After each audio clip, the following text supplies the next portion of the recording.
Continuamos en Más Torremolinos. Sé que estamos a 26 de marzo de 2021. Sin embargo, yo ahora mismo me he retrotraído un año, porque está con nosotros Javier Godínez. Muy buenas, Javier. Hola, buenas.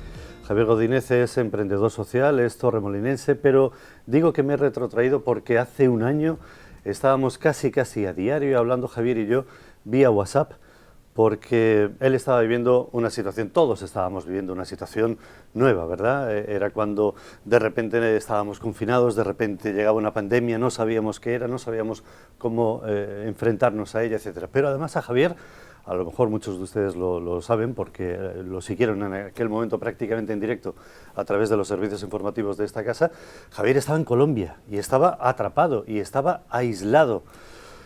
De repente tenerte aquí, hombre, es una satisfacción, es un alivio, pero me ha recordado todo aquello. ¿Cómo fueron aquellos momentos para ti? Muy complicado. Yo casi, bueno, ya estás acostumbrado a estar aquí, bueno, un poco que tu mente lo olvida, pero fueron unos meses muy complicados porque si ya es difícil lo que supone una pandemia de por sí, imagínate en un país externo donde siendo turista las situaciones se ponen, bueno, estás como que no puedes salir a la calle, no tienes a nadie, no tienes recursos y aparte pues estás teniendo unos gastos, digamos, que tu alojamiento lo estás pagando, no es que te pille tu encierro o sea, tienes que quedarte confinado, te quedan confinado en tu casa, pues bueno, estás en tu casa como todo el mundo. En cambio me pilló en Colombia con los gastos que eso supone y además en una zona donde al poco tiempo empezó a fallar el suministro de cosas, ¿no? Aquí en España se agotó el papel higiénico rápidamente, ¿no? Eso sería la noticia. Y en Colombia el papel que se agotó en el lugar donde yo estaba era el dinero. Dejó de haber dinero.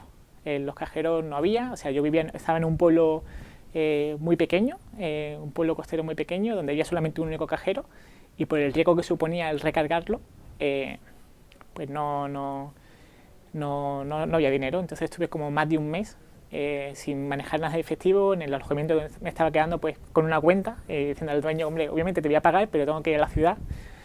Y cuando tuve que, después de un mes, estar encerrado sin poder salir, ¿no?, en el alojamiento, pedí permiso para ir a la ciudad, que estaba como a 1 hora y media, ahí me di cuenta del drama que había realmente de gente pidiendo en la calle, porque igual que aquí nosotros tenemos ERTES, ERES y un montón de cosas que son prestaciones sociales, eso no existe en Colombia. Entonces había mucha gente pidiendo y con la ONG hicimos una campaña para recaudar fondos y entregar comida. Entregamos 450 cestas de comida con la ONG Viaja, Disfruta y Ayuda y en colaboración con 2 organizaciones locales, Costeño Social y el Hostel Ojana, donde me alojaba.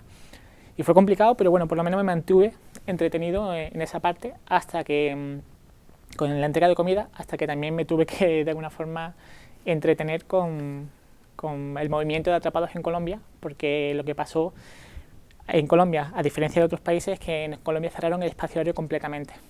Entonces no había forma de poder volver. O sea, no tú podías comprarte un billete de avión y regresar, ¿no? Era imposible. Y gracias al movimiento, que además lo agradezco mucho a la Casa de Torremolinos, porque gracias a aquí que empezamos a salir en televisión aquí, después salimos en Málaga, después salimos en Canal Sur y llegamos incluso a salir en Espejo Público, en Antena 3, y eso ya hizo que tuviéramos una visibilidad nacional y a raíz de eso el gobierno estuviera obligado a poner más vuelos, ¿no?, que era un fallo administrativo que teníamos en la Embajada de Colombia. Desde Argentina, desde Ecuador iban saliendo vuelos, pero en Colombia no.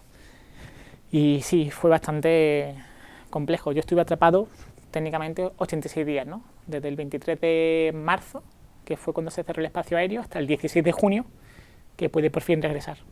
Pero Yo aún guardo en el teléfono móvil los vídeos que me ibas enviando, porque me sirven a veces también para decir, pues yo estoy en la gloria. Sí. Pase lo que pase aquí, Dios mío, con las odiseas que se pueden llegar a vivir y que de hecho vivió Javier Godínez. Me acordé de ti el otro día porque vimos en informativos que era el Día Mundial del Agua. Y le comenté precisamente a Carolina López, pues podías volver a traer a Javier Godínez porque efectivamente tú estás muy relacionado con el agua. ¿De qué forma? Y explícame, por favor, por ejemplo, ¿qué es lo que tienes ahí a tu derecha? Pues sí, yo soy el director de una ONG que se llama Viaja, Disfruta y Ayuda y nuestro principal proyecto se llama The Social Water, que es un proyecto que tiene como objetivo el facilitar el acceso a agua potable para familias y escuelas que viven a diario la crisis del agua en países de ingresos bajos, ¿no? Eso técnicamente, o sea, hablándolo así, sería mayormente en Latinoamérica, y vamos a empezar, y en África, ¿no?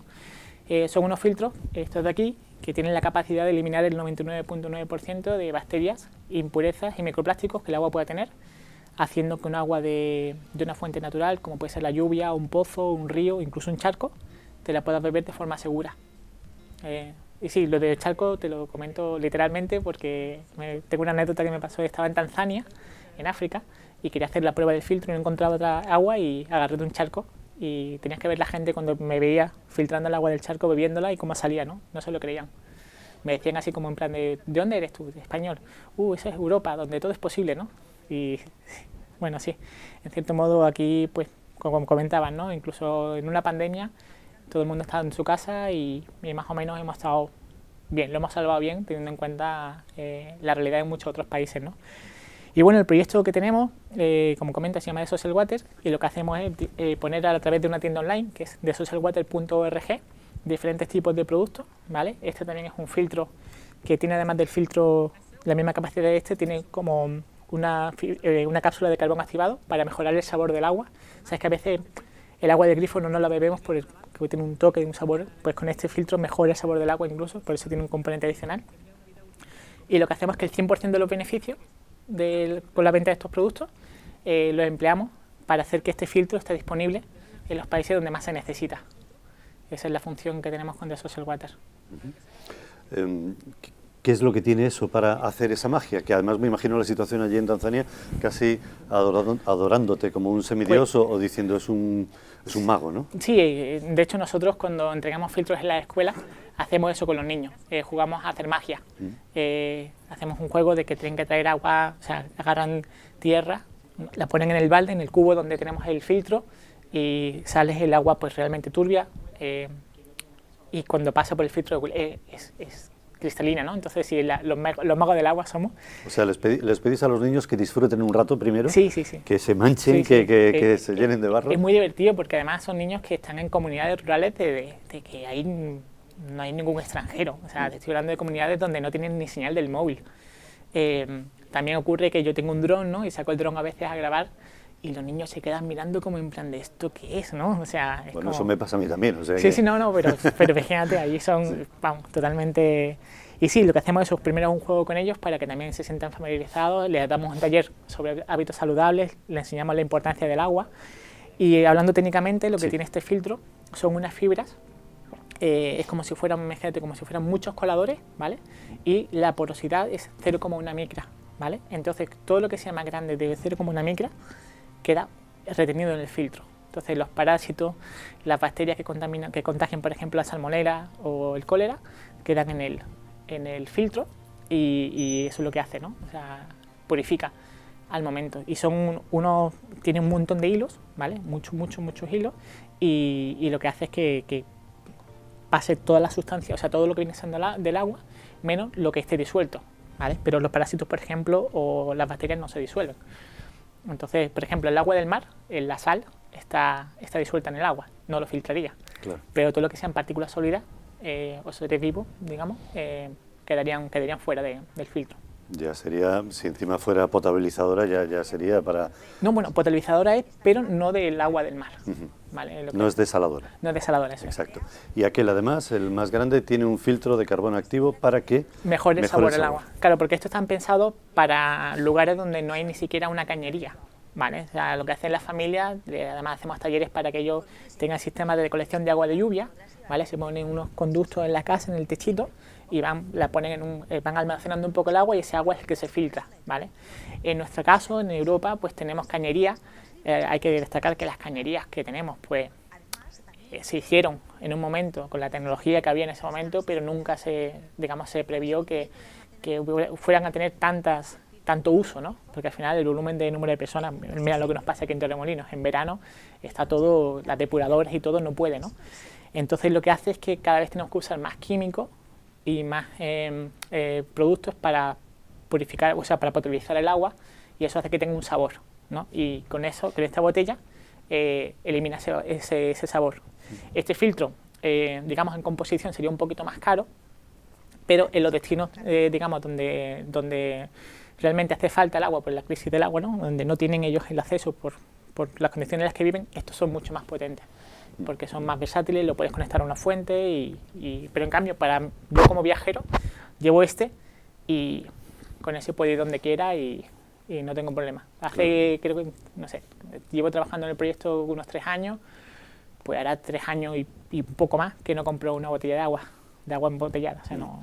Has dicho un poco más caro y claro, uno viendo lo que es capaz de hacer esa botella o ese filtro dice, esto costará unos cuantos miles de euros. No, bueno, no. Este filtro cuesta 39,95 y este filtro cuesta 44,95. Es impresionante. O sea, es muy asumible y si lo piensas, por ejemplo, la gente que tiene en su casa esa agua de bidón grande, ¿no? Con ese agua, por ejemplo, bastante más caro.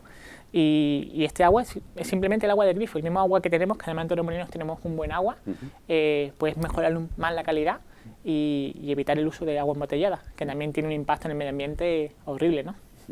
Oye, Javier, ¿cómo te metes tú? ¿Cuál es tu devenir vital para un chico joven de Torremolinos embarcarse en estas aventuras tan, para muchos nos suenan, no sé, de película?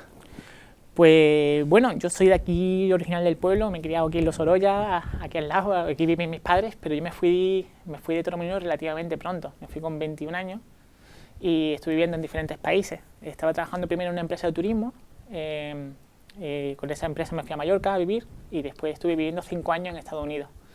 Ahí me desarrollé profesionalmente, tenía un puesto de directivo en una empresa multinacional bastante bueno, pero digamos que todo lo que hacía en mi vida era trabajar, ¿no? Entonces llegó un día en que decidí dejar todo, absolutamente todo, y me fui a viajar. Me agarré una mochilita y me fui a Asia y estuve recorriendo, bueno, como Asia, como 3 años, en diferentes países, moviéndome también por Latinoamérica, un viaje bastante largo. Y desde que dejé el trabajo, digamos que vivo como nómada, ahora tengo la situación extraña de que estoy en Torremolinos, pero este periodo que estoy aquí es el periodo más largo que he pasado en los últimos 15 años, ¿no? Y bueno, un poco pues viajando y viendo la situación que hay en muchos de los países, te das cuenta de que bueno, hay países que tienen situaciones diferentes a nivel de religión, de cultura, de idioma, pero el tema del agua y de la falta de acceso a agua potable es una constante. Nosotros vivimos aquí como entendiendo que es normal, ¿no? Que tú abres el grifo y sale agua limpia. Esa es una situación muy excepcional y actualmente, de hecho, según la Organización Mundial de la Salud, 1 de cada 3 personas que viven en el planeta no tiene acceso a agua potable. Y las cifras que hablamos antes del Día Mundial del Agua, que se celebra el día 22 de marzo, las cifras del número de muertes que hay por falta de acceso a agua potable es mucho mayor al coronavirus. O sea, a cada año más o menos mueren 500.000 personas por falta de acceso a agua potable y lo que es peor, en cifras, digamos, infantiles, son 1.000 niños al día. Porque normalmente la falta de acceso a agua potable a quien más afecta es a los niños pequeños. Porque bueno, tú cuando ya creces un poco, ya tu estómago, tu sistema digestivo adquiere una, digamos, fuerza con respecto a las bacterias que puedes tener, pero cuando eres pequeño muchas veces pues mueres de desnutrición infantil, ¿no?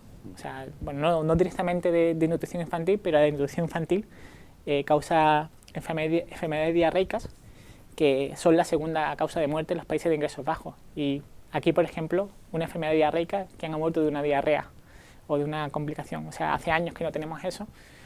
Pero bueno, viendo esa realidad y viendo que me gustaba pues dedicarme a trabajar con ONGs y hacer proyectos sociales, pues decidí fundar mi propia ONG, que se llama Viaja, Disfruta y Ayuda, y dedicarme a lo social, ¿no? Entonces ahora tengo la combinación perfecta. Tengo un trabajo que me gusta mucho, que me apasiona, y además tiene un fondo social que gracias a la acción que hacemos con The Social Water, pues hay familias que ya tienen acceso a agua potable. Ahora mismo, la primera fase del proyecto la hicimos en Ecuador, en el año 2018-2019, y ahora mismo hay 2.500 personas que tienen acceso a agua potable gracias a estos filtros. Y ahora estamos viendo, para este año, en cuanto la situación mejore, vamos a ir a México, a Colombia y a Ecuador también, después vamos a volver a Ecuador, para seguir entregando filtros, ¿no? Entonces, es un trabajo muy gratificante. Y yo creo que realmente el trabajo social, a pesar de que económicamente hablando pues no estoy tan bien como estaba en Estados Unidos, ni mucho menos, no importa, pero tiene muchas cosas intangibles, ¿no? Realmente, que son gratificantes y que merecen mucho la pena. Porque además todo eso, ¿cuentas con algún tipo de ayuda a nivel estatal, oficial? No. Nosotros todo lo que he hecho con Viaja, Disfruta y Ayuda, con la ONG, hasta este momento, ha sido sin ánimo de lucro, completamente. Ahora, como no queremos depender de subvenciones y de donaciones, porque eso es muy inestable también, por eso hemos tenido este sistema de venta de filtros a través de la tienda online, que nos permite también para nosotros tener sostenibilidad económica, ¿no? Para no depender de eso, porque los filtros que entregamos en Ecuador previamente, para hacer eso hicimos campaña de crowdfunding, hicimos eventos benéficos, pero gracias a este sistema, digamos que es sostenible y escalable al mismo tiempo, pues podemos también tener una sostenibilidad económica que nos permita pues financiar todo lo que viene siendo el proyecto, ¿no? Hablas en primera persona del plural, no es el plural majestático, sino que sois varias personas las que participáis. Sí, o sea, yo realmente soy el fundador del proyecto, soy la persona que está pues más involucrada, digamos, pero hay un equipo de voluntarios detrás. Somos más de 30 personas las que estamos, o sea, gente, cuando digo voluntarios, gente que pues en su tiempo libre nos ayuda, ¿no? Tenemos gente especialista en temas de marketing, gente que hace vídeos, gente que hace comunicación, especialistas de agua. En total somos 30 personas que estamos repartidos entre España y América, porque no todo el mundo está aquí. O sea, tenemos gente en Barcelona, en Valencia, en Madrid, y todos pues siguiendo, porque han visto que de alguna forma empleando su tiempo, su conocimiento, sus habilidades en algo, en un proyecto solidario, hacen que haya gente que tenga acceso a agua potable, ¿no? Entonces, gente que dice, bueno, yo puedo ayudar porque realmente hay dos cosas que son importantes, ¿no? Yo creo, darte cuenta de que eres afortunado, por una parte, y otra, a continuación, es hacer algo al respecto, ¿no? Y hay mucha gente que gracias al coronavirus, la situación que hay, pues se está dando cuenta de que en fin, de que es muy afortunada y poco a poco pues se van uniendo a iniciativas como esta, ¿no? A mí me contactan y me dicen, oye Jaime, me gusta mucho el proyecto, ¿cómo puedo ayudar? ¿Cómo puedo aportar mi gota? Y gracias a eso tenemos un equipo ahora bastante interesante. Javier Godínez, emprendedor social, muchas gracias. Seguiremos muy pendientes, si nos lo permites, aquí en Torremolinos Televisión, porque la verdad es que es apasionante todo lo que haces, la mejor de las fortunas. Muchas gracias, muchísimas gracias, de verdad. Gracias. Nosotros continuamos saludando también a algunas empresas que han querido saludarles también a través de Torremolinos Televisión. Publicidad.